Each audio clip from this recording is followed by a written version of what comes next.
तो सभी विद्यार्थियों को एसवी चिल्ड्रन एकेडमी रावला मंडी के ऑनलाइन प्लेटफॉर्म का आपको सभी को हार्दिक अभिनंदन। और लगातार आपको क्लासें दी जा रही है। कक्षा 12 के आप विद्यार्थी हो और विषय भूगोल हमारा चैप्टर चल रहा है दूसरा, विषय भूगोल अध्याय दूसरा और पाठ का जो अध्ययन नाम है विश्व की जनजातियां, पार्ट नंबर 10। और हम पढ़ क्या रहे हैं, गोंड जनजाति के बारे में पढ़ रहे हैं। गोंड जनजाति कहाँ निवास करती है, आर्थिक क्रियाकलाप, हम लगातार इसको पढ़ रहे हैं और आशा करूंगा आपने पिछला जो भी वीडियो था इसको बढ़िया तरीके से पढ़ लिया।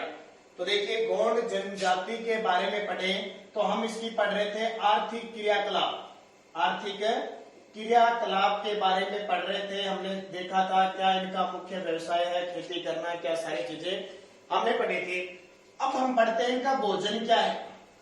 ये आर्थिक क्रियाकलाप में पहले पढ़ेंगे आखेट। क्या ये शिकार करते हैं? हाँ, ये शिकार करते हैं, लेकिन इतना ज्यादा नहीं शिकार करते, क्योंकि अब सरकारी नियमों के अनुसार सरकार ने शिकार पर प्रतिबंध लगा दिया। शिकार पर अब क्या है, प्रतिबंध। और कब लगाया था? ध्यान रखना, वन्य जीव संरक्षण अधिनियम 1972 के तहत पूरे देश के अंदर शिकार पर प्रतिबंध है। जंगलों में ये रहते हैं, ज्यादातर क्या रहते हैं, जंगलों में ये निवास करते हैं। तो जो जंगलों में निवास करते हैं तो अब शिकार पर तो प्रतिबंध लगा दिया, जो इनका मुख्य व्यवसाय था। अब ये क्या करेंगे? तो ध्यान रखना, लगभग जो गोंड जनजाति है वो खेती करने लग गई है। गोंड कृषि कार्यों में कार्यरत हो चुके हैं, कृषि कार्यों में लगे हुए हैं। ध्यान रखना, शिकार को छोड़कर, हालांकि फिर भी जंगलों में रहते हैं, कुछ न कुछ शिकार कर लेते हैं, क्योंकि मांस का सेवन करते हैं। किसका? मांस का सेवन करते हैं और बलि देते हैं, तो मांस का प्रयोग कर ही लेते हैं। तो शिकार पर प्रतिबंध होने के बावजूद भी ये मांस खाते हैं, तो शिकार करते हैं। ज्यादातर कृषि कार्यों में लगे हुए हैं, खेती करते हैं। और इसके अलावा आपको मैंने बता दिया दिप्पा, ये अलग अलग प्रकार की इनकी जो झूमिंग कृषि है वो की जाती है। कल के वीडियो में हमने देखा था। ये तो था इनका आखेट।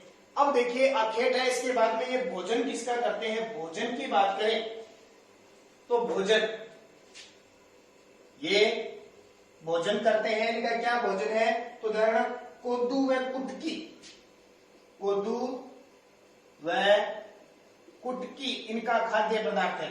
कोदू व कुटकी इनके जो अनाज है गोंडों के खास करके है। जैसे हमारे फिक्स अनाज कौन से? हम गेहूं है ना, गेहूं है, चना, चावल खाते हैं, वैसे ही इनकी कोदू व कुटकी जो अनाज है वो गोंड जनजाति का मुख्य है। इसके अलावा खेती करते हैं तो सब्जियां भी उगाते हैं, सब्जियां भी उगाते हैं, तो सब्जी भी इनका मुख्य उत्पाद है। और जब उत्सव होता है तो ये चावल बनाते हैं। उत्सव पर्व होते हैं तो ये क्या बनाते हैं? चावल का भोजन बनाते हैं। ये भी इंपॉर्टेंट, उत्सव पर्व पर चावल बनाते हैं। इसके अलावा ये शिकार करते हैं और बलि देते हैं, पशु बलि देते हैं। अब आपको पता है कि हम किसी मंदिर पे जाते हैं, प्रसाद लेते हैं और प्रसाद का भोग लगाते हैं देवताओं की, तो बाकी प्रसाद बचा हुआ हम बांट देते हैं, खाते हैं। उसी प्रकार ये भी क्या करते हैं? पशु बलि देते हैं और उसके मांस को क्या करते हैं? खाते हैं। कौन है? गोंड जनजाति, जो भारत में सर्वाधिक मात्रा में गोंड जनजाति पाई जाती है। पशु बलि दी जाती है और मांस खाते हैं, उसका मांस खाते हैं और धूम्रपान करते हैं। गोंड जनजाति धूम्रपान भी करती है, गोंड जनजाति धूम्रपान भी करती है। इसके अलावा महुआ से बनी शराब का सेवन करते हैं, महुआ से बनी शराब का सेवन करते हैं, शराब का सेवन करते हैं। तो बातें मैंने क्या बताई? आखेट शिकार करते हैं, सरकार ने शिकार पर प्रतिबंध लगा दिया, फिर भी कुछ मात्रा में ये शिकार करते हैं, लेकिन जंगलों में निवास करते हैं। तो अब क्या काम करने लगे? सारे के सारे गोंड लगभग कृषि कार्यों में लगे हुए हैं, जैसे सीढ़ीदार खेती, डिब्बा, संकीर्ण, ये सारी कृषि हमने जो पिछले वीडियो में पढ़ी थी। भोजन इनका क्या है? तो कोदू व कुटकी अनाज इनका मुख्य भोजन है, खाद्य। कौन कौन सा? कोदू व कुटकी जो है इनका मुख्य है। इसके अलावा देखिए, इसके अलावा क्या है? ये सब्जी भी इनका उपहार है, क्योंकि खेती करते हैं तो सब्जी फल फूल ये उगा लेते हैं। शिकार करते हैं, पशु बलि, ठीक है, पशु बलि देते हैं, इसलिए पशुओं का मांस भी ये खाते हैं। और धूम्रपान करते हैं, ये गोंड जनजाति के लोग धूम्रपान करते हैं। इसके अलावा मैंने क्या बताया, महुआ से बनी शराब का सेवन किया जाता है। महुआ से जो शराब बनती है उसका सेवन भी इनके द्वारा किया जाता है। तो ये आपकी इंपॉर्टेंट होगी, इनका क्या भोजन इंपॉर्टेंट हो गया। इसके बाद देखिए गौंड जनजाति की वस्त्र व आभूषण, गौंड जनजाति के वस्त्र व आभूषण के बारे में चर्चा करें हम। तो आभूषण और वस्त्र, गौंड जनजाति के वस्त्र व आभूषण, इनकी बात करें तो ये प्राय सूती वस्त्र पहनते हैं, सूती वस्त्र पहनते हैं। नॉर्मल बातें ये तो आप जानते हो।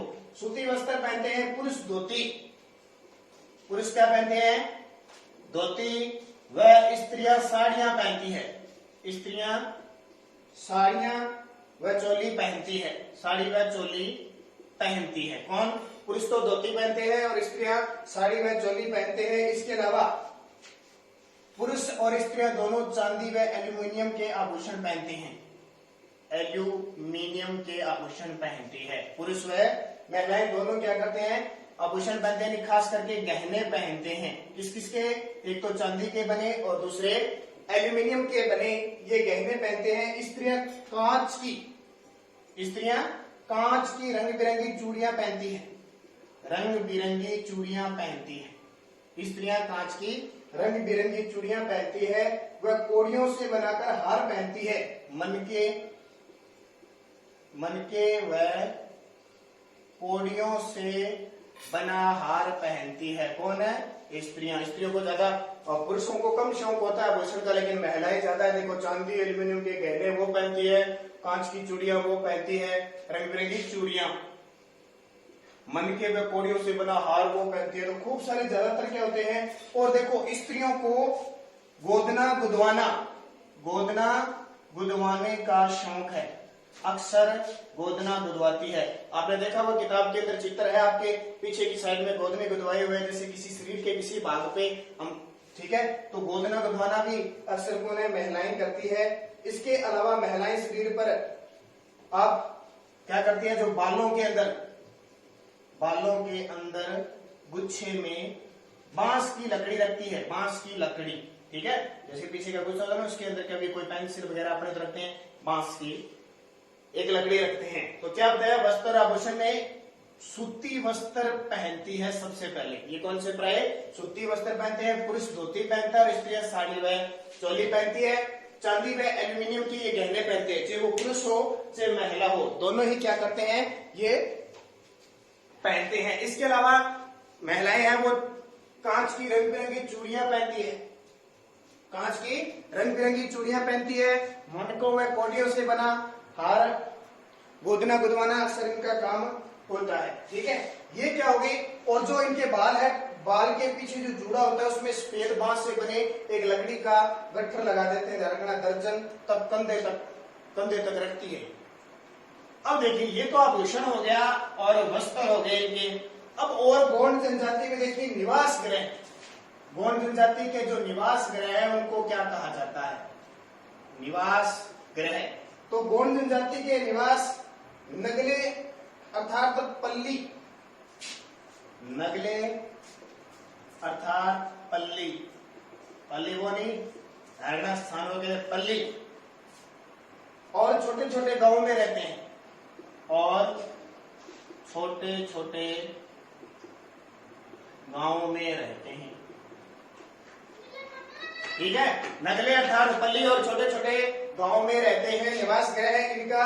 और जिस स्थान पर आवास बनाना होता है, जिस स्थान पर भी आवास बनाना होता है वहां ये क्या करते हैं, पहले शुभ मुहूर्त देखते हैं, ध्यान राशि ले लिए थे, शगुन निकालकर फिर ही उत्सव बनाते हैं। वहां पे शगुन निकालकर, यानी कोई घर नया बनाना है, आवास बनाना है तो वहां उत्सव बनाएंगे, और उत्सव का शगुन देखकर, जैसे अपने शादी विवाह करते हैं उत्सव, बीस को, पूर्णिमा को या अमावस्या को, वैसे ही शगुन देखकर उत्सव बनाते हैं और फिर ये आवास में रहना स्टार्ट करते हैं। आवास बनाते ही इनकी परंपरा होती है, किस जनजाति की, गौंड जनजाति की। और यहाँ वो फिर उत्सव में क्या देते हैं, मुर्गे व बतख की बलि देते हैं, मुर्गे व बतख की बलि देते हैं, मुर्गे व बतख की बलि दी जाती है। इसमें जब वो नया आवास बनाते हैं या इस आवास में रहते हैं तब वो क्या करते हैं, एक शगुन निकालते हैं, उसी हिसाब से उत्सव बनाते हैं और उसी उत्सव में मुर्गे व बतख की क्या दी जाती है, बलि दी जाती है। और इनके जो मकान होते हैं वो घास फूस से बने होते हैं, मकान घास फूस से बने होते हैं, मकान घास फूस से और मिट्टी के बने होते हैं। ठीक है, बाकी सब कुछ होता है, जैसे एक मकान बना दिया, उसमें रसोई बना दी, बरामदा बना दिया, वो सारा घर का जैसे ढांचा होता है उसी प्रकार है। और पूजा घर जरूरी होता है, इनका पूजा घर भी होता है, देखो अपने भी होता है ना जैसे, तो पूजा घर वो जरूरी मानते हैं। तो ये क्या हुआ, निवास गृह नगले अर्थात पल्ली, और छोटे छोटे गाँव में रहते हैं। ठीक है, छोटे छोटे गाँव से पल्ली बनती है। आवास जब भी बनाते हैं तो शगुन निकालकर उत्सव बनाया जाता है, उसमें मुर्गे व बतख की बलि दी जाती है। मकान घास फूस मिट्टी से बने होते हैं, उसमें जैसे 2-3 कमरे हो गए, रसोई हो गई, बरामदे हो गए, और पूजा घर तो स्पेशल होता है। ये चीज उनकी क्या होगी, निवास गृह। अब गोंड जनजाति के औजार व बर्तन कौन से, किताब में साथ साथ में पढ़ते रहना, आप ध्यान रखना, पढ़ोगे साथ साथ में तो ये बातें समझ में आएगी, क्योंकि हम इन जनजातियों को नहीं जानते, ये कहां से आई क्या कुछ है हम बिल्कुल भी नहीं जानते। क्योंकि अब हमारे समाज की अगर कोई बात कर ले तो हम पूरा क्लियर बता देते हैं ना पूरा क्लियर, लेकिन इनको हम नहीं बता पाते। क्यों, क्योंकि हमें पता नहीं है इनका।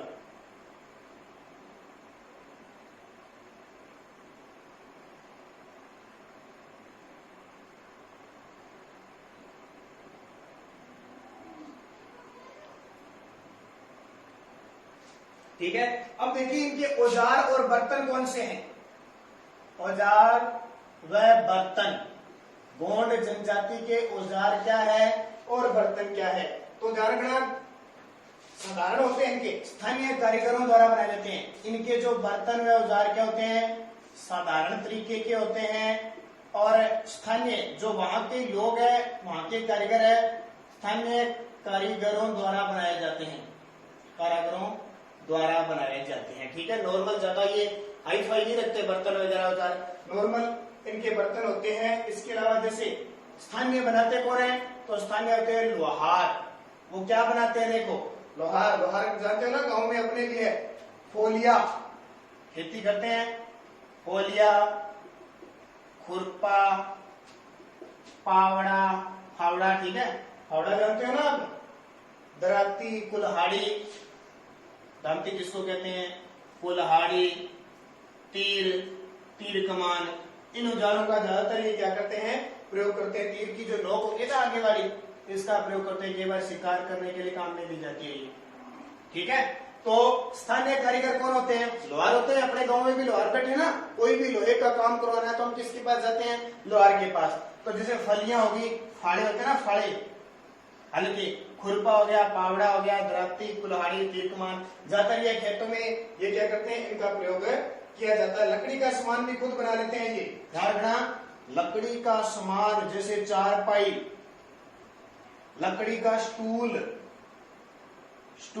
ये भी बनाते हैं, खुद ही बना लेते हैं, इतने महारत होते हैं कि चारपाई होगी, लकड़ी का स्टूल हो गया, ये काम सारे। और जैसे दरिया हो गई सोने के लिए, दरिया वगैरह, खेस वगैरह, ये खुद बना लेते हैं। तो ये सारा इनका क्या है, औजार और बर्तन हो गया। छोटी छोटी बात है, क्वेश्चन जब आएगा तो क्वेश्चन क्या आएगा कि गोंड जनजाति के निवास गृह के बारे में बताइए, या गोंड जनजाति के बारे में विस्तृत चर्चा कीजिए। तो 4 हमने पढ़ ली, एस्किमो, बुशमैन और भील, और चौथी हम पढ़ रहे हैं गोंड जनजाति। औजार व बर्तन साधारण तरीके के होते हैं, स्थानीय कारीगर जैसे लोहार वगैरह खेतों में जो भी काम के होते हैं उन सबको बनाया जाता है। ठीक है, अब इसके बाद में कहते हैं समाज में संस्कृति कैसी होती है, समाज में संस्कृति कैसी होती है, कैसा इनका सिस्टम होता है, वो हम अगले वीडियो में पढ़ेंगे। क्योंकि एक वीडियो लास्ट हमारा और बनेगा इस जनजाति से संबंधित 11, फिर हमारा ये क्लियर हो जाएगा पूरा का पूरा ज्योग्राफी का। दूसरा पार्ट विश्व की जनजातियां, फिर तीसरा पार्ट विश्व की जनसंख्या पर जो भी है। बस बात यह है कि जो आपको पढ़ाया जाता है आप उसे बढ़िया तरीके से पढ़ेंगे। देखो कितना फायदा, 10 से 15 मिनट की क्लास मिल रही है और आप उसको बेहद बढ़िया तरीके से पढ़ सकते हो, आराम से याद कर सकते हो, ताकि दोबारा आपको किसी प्रकार की दिक्कत ना आए। तो धन्यवाद, जय हिंद, जय भारत।